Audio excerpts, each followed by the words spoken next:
We've just had a bus ride for 3.5 hours to come to a town called, we think it's called Quang, but it looks quite small, and we're looking for a hotel.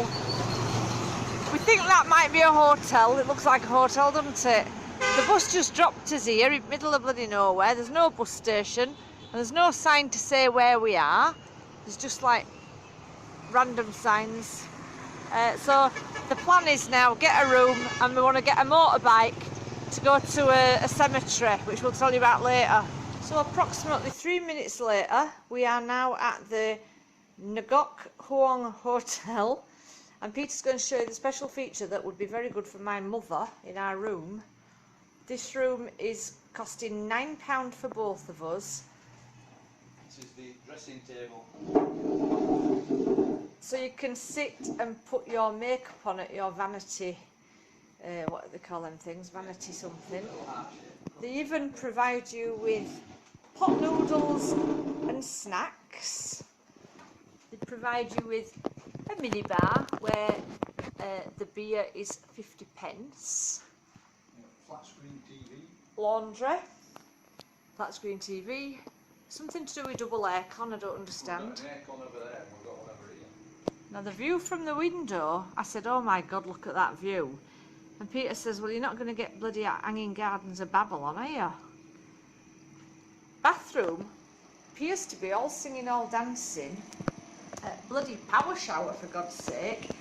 And the toiletries include half a bottle of shower gel, which I think is rather marvellous. This is me looking a bit scruffy because I haven't had much time getting up at 6:30 to do anything nice with my body. And that's it. Report's over. Bye. Right, we've got a little scooter and she's called Elizabeth. And Peter's hat is the Sophie hat. We're on his way and we've just stopped because we saw the women sweeping the road and we thought, you see all this like sawdust or whatever it is. And all the way I've been thinking, God, it stinks of fish down here. And guess why? Because these are prawns. Bloody prawns all up the road. Have to get gritting, lads, to start putting prawns down instead of salt. That might sort all the ice problems They're out. sweeping them up into washing up basins, and that's what we're going to bloody eat in as deep fried rice, for God's sake. Last night we saw what appeared to be a coconut smashed on the floor, and Peter said, imagine if that blooming fell on your head. They're not coconuts. They're, I don't know what they are, great big bloody fruits, but this one has grown wedged in between branches. They're obviously up here long enough for people to put graffiti on them, but they are bloody heavy. That is really, really heavy. If that landed on your head, you're a goner.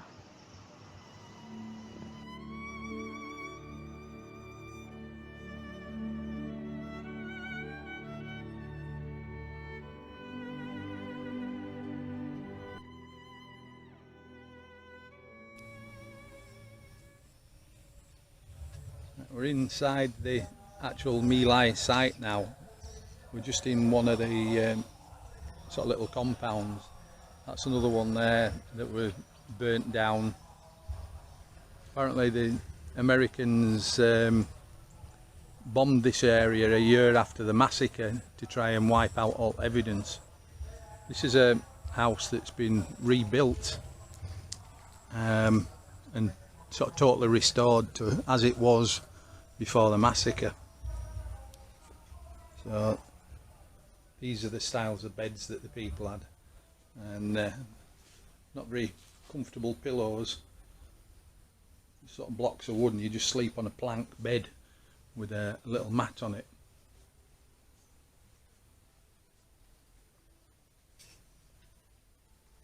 Another little bed in the back there, and then you come through here into the kitchen.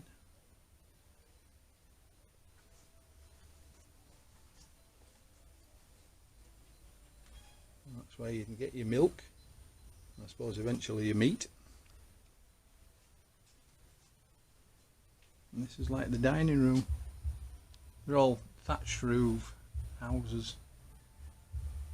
Quite nicely done. Little It Manny. said Mr. Doki survived and his wife was 42. They had 4 kids, 10, 8, 6 and 4. They all died. What they've done at the museum, they've left it in a rural. It used to be rice growing, and they've actually still got paddy fields all around the museum, and they've set it out with like beautiful gardens and nice trees. There's a lot of quite life here, like birds, hens, cows. It kind of feels really, really natural. And then you come upon these mass graves, like this one is mass grave of 13 people. I've just been saying to this man, you've got a real mix of emotions. You've got the sadness reading it all, and then you've got, all of a sudden, you've got a beautiful bird, a kingfisher flies past you, and you can hear all the birds in trees. It's a really strange feeling. We're just looking at all the graves of the people that were massacred in '68. Some of them are just like little mounds like that, but then you've got proper graves. What's very, very strange about it all is all this is manioc out to dry, which we wouldn't dream of doing that in England, would we? You know, using somebody's grave to dry crops. It's a bit weird, a bit strange. Beautiful evening, but I've just been bitten by 2 mozzies, so I'm gonna crack on. Right, we've been up to Son Mai, and then we've come out. We thought the place we were staying at were going to be a bit quiet, but it's like Blackpool.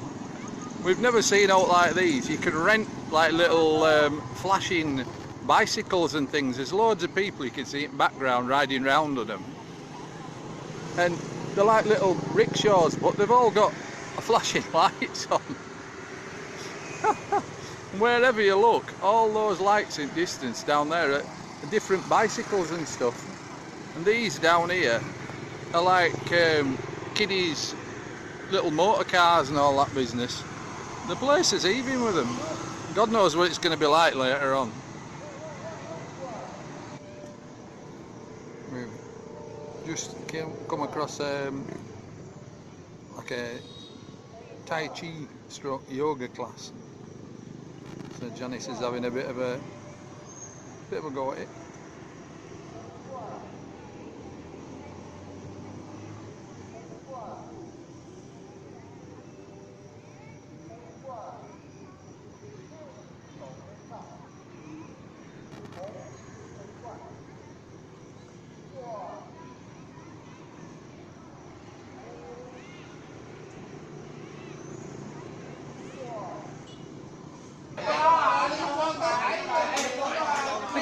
This madhouse of a restaurant, tried his best to order some goats, but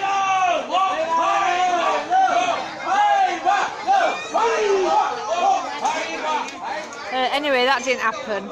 So I used Google Translate, and I think I've ordered some beef. But first you get these giant crackers.